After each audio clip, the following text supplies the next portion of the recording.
नमस्कार दोस्तों, स्वागत है आपका मेरे YouTube चैनल कॉमर्स का महात्मा में। मैं हूं आपका दोस्त मुकेश कुमार गुप्ता। दोस्तों, आज हम बहुत ही इंपॉर्टेंट टॉपिक लेके आए हैं, बजट की संरचना। पिछले वीडियो में हमने देखा था बजट किसे कहते हैं, यह कितने प्रकार का होता है। इस टॉप वीडियो में हम देखेंगे कि बजट की संरचना क्या है। मैंने आपको बताया था कि बजट आय और व्यय का एक अनुमान होता है, यानी बजट में सरकार की आय और सरकार की व्यय दोनों का एक अनुमान लगाया जाता है कि कहां कहां से पैसा आएगा और कैसे कैसे सरकार उसे खर्च करेगी। तो वही चीज है दोस्तों, बजट की संरचना। बजट की संरचना में बजट के दो भागों में बांटा गया है।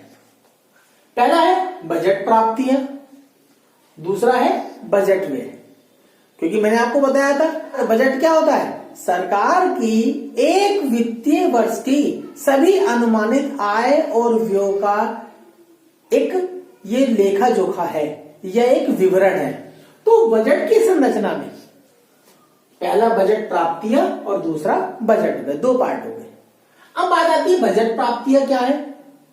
तो सरकार की वे सभी प्राप्तियां जो एक वित्तीय वर्ष में सरकार को सभी साधनों से प्राप्त होगी, वह बजट प्राप्तियां कहलाएंगी।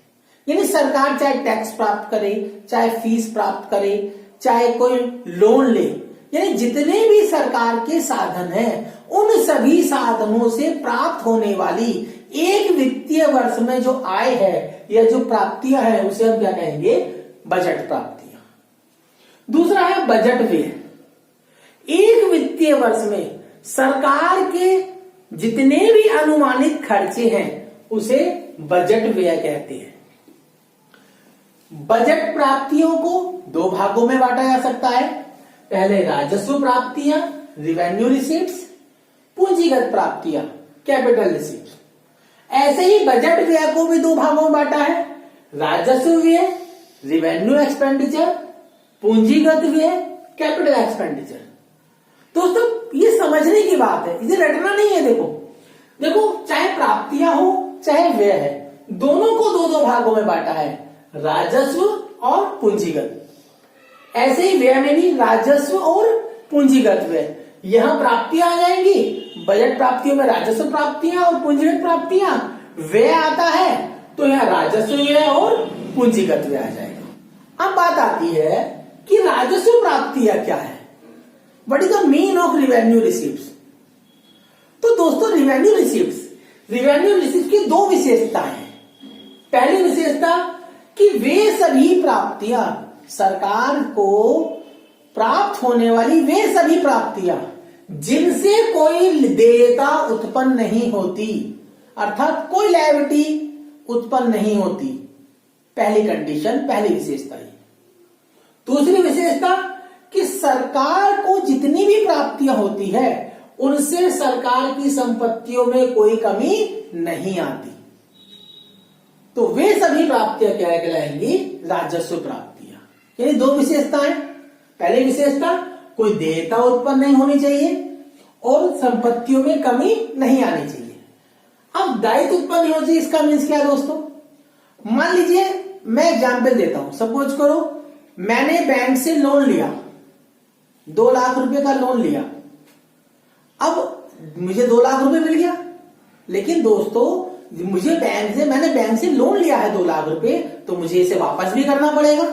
तो ये मेरी लायबिलिटी है। इस लायबिलिटी को मैं रिवेन्यू रिसीप्ट नहीं कह सकता, क्योंकि मुझे वापस करना है। लेकिन दोस्तों, अगर मैं टीचर हूं और मुझे सैलरी मिली है, तो सैलरी मैंने अर्न की है, वो सैलरी मुझे वापस नहीं करनी। तो ऐसे ही सरकार की बात है कि वे प्राप्तियां जिससे सरकार की कोई लायबिलिटी उत्पन्न नहीं होती, कोई वापस नहीं करना पड़ता उसे पैसा। दूसरा, संपत्ति में कोई कमी नहीं आती। मान लीजिए मेरे पास कार है, मैंने कार सेल कर दी 1,50,000 रुपए में। मेरे पास 1,50,000 रुपए आए, लेकिन मेरी एक एसेट्स कम हो गई ना। इसी प्रकार से सरकार की अगर कोई एसेट्स में कमी नहीं होनी चाहिए, यानी कि राजस्व प्राप्तियां वो प्राप्तियां हैं जिसे पहली बार ना तो सरकार को कोई वापस करना पड़े, यानी कोई दायित्व उत्पन्न नहीं है।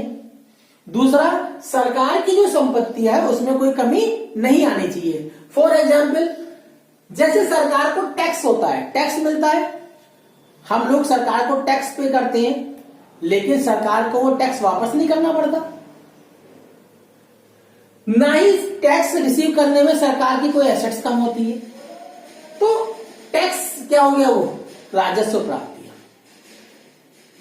इसे और अच्छे से समझने के लिए राजस्व प्राप्तियों को मुख्यतः दो प्रकार की प्राप्तियों में बांटा गया है। नंबर फर्स्ट है कर प्राप्तियां और सेकंड है गैर कर प्राप्तियां। कर प्राप्तियां क्या है? वे सभी प्राप्तियां जो सरकार को कर या शुल्क से प्राप्त होती हैं, जैसे आयकर, इनकम टैक्स, संपत्ति कर, वेल्थ टैक्स, निगम कर, उपहार कर, सीमा शुल्क, उत्पाद शुल्क, सेल टैक्स, सेवा कर। तो ये सारी प्राप्तियां कर प्राप्तियां हैं, क्योंकि इनसे ना तो कोई लायबिलिटी उत्पन्न हो रही है और ना ही कोई सरकार की संपत्ति में कमी आ रही है। दूसरा है नॉन टैक्स रिसीव्स, यानी गैर कर प्राप्तियां। ये वे प्राप्तियां हैं जो सरकार को कर से छोड़कर अन्य साधनों से प्राप्त होती हैं, जैसे फीस, लाइसेंस, परमिट। सरकार को मान लीजिए किसी कंपनी का लाइसेंस बनाना है तो उसके लिए कुछ फीस पे करते हैं, वो सरकार की नॉन टैक्स रिसीव्स है। इसी प्रकार से पेनल्टी एंड फाइन। आजकल जो कोरोना चल रहा है, अगर आपने मास्क नहीं लगाया फाइन लग जाएगा। वो फाइन किसके खाते में जाएगा? सरकार के खाते में। वो सरकार की नॉन टैक्स रिसीव्स हो गई। आपने हेलमेट नहीं पहना, चालान हो जाएगा, फाइन लगेगा। वो फाइन कहां जाएगा? सरकार के खाते में। वो नॉन टैक्स रिसीव्स हो गई। इसी प्रकार से गिफ्ट हो गए। सरकार को फॉरेन कंट्री से, अदर कंट्री से गिफ्ट मिलते हैं, सब्सिडी मिलती है सरकार को। फिर सार्वजनिक उपक्रमों से आय होती है। गवर्नमेंट के जो पब्लिक सेक्टर है, पब्लिक एंटरप्राइजेज है, जैसे भेल हो गया, ओएनजीसी हो गई, तो इनसे सरकार को आय होती है। सरकार का डाक तार विभाग हो गया, रेलवे विभाग हो गया, इनसे गवर्नमेंट को आय होती है। तो ये सब जो इनकम है ये नॉन टैक्स रिसीव्स में आती है। तो दोस्तों आप समझ गए होंगे कि राजस्व प्राप्तियां क्या है। अब दूसरा आता है पूंजीगत प्राप्तियां। पूंजीगत प्राप्तियों में भी दो विशेषता है। नंबर फर्स्ट, पहला, इनसे दायित्वों का निर्माण होता है या देयताएं उत्पन्न होती हैं। देयता उत्पन्न होती है, पहली विशेषता। दूसरा, या संपत्तियों में कमी आती है। संपत्तियों में कमी आती है, अर्थात दोस्तों वे सभी प्राप्तियां जो या तो सरकार के लिए दायित्व उत्पन्न करे, दायित्व का निर्माण करे, या सरकार की संपत्तियों में कमी आए, वे प्राप्तियां क्या है? पूंजीगत प्राप्तियां। जैसे मान लीजिए सरकार ने इंग्लैंड से लोन ले लिया या अंतर्राष्ट्रीय मुद्रा कोष से लोन लिया। अब गवर्नमेंट, अगर भारत सरकार अंतर्राष्ट्रीय मुद्रा कोष से लोन लेगी तो उसे पेमेंट भी करना पड़ेगा, वापस भी करना पड़ेगा।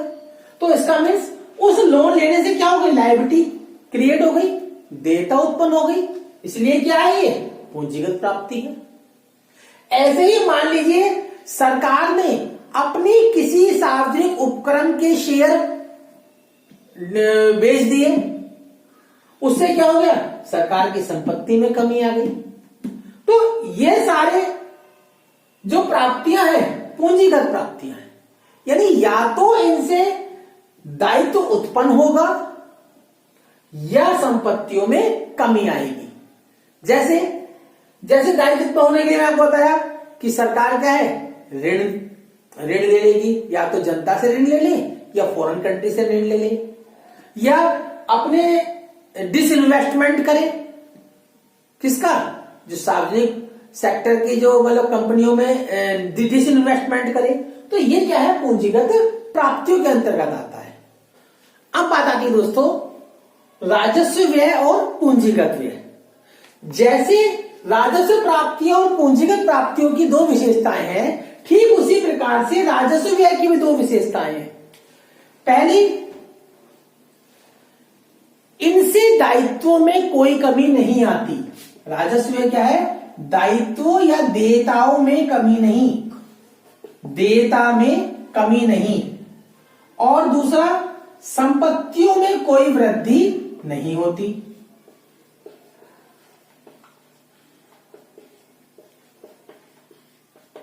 अर्थात वे सभी व्यय, सरकार के वे सभी व्यय जिससे ना तो लायबिलिटी में कोई कमी आए और ना ही संपत्ति में कोई वृद्धि हो, तो ऐसे सभी व्यय राजस्व व्यय कहलाते हैं। जैसे फॉर एग्जाम्पल, मैंने आपको एग्जाम्पल दिया, माना मैंने बैंक से लोन लिया। अब लोन लिया तो उसे पेमेंट भी करना पड़ेगा। अगर मैं बैंक को लोन वापस करता हूं तो पेमेंट करने से क्या होगा?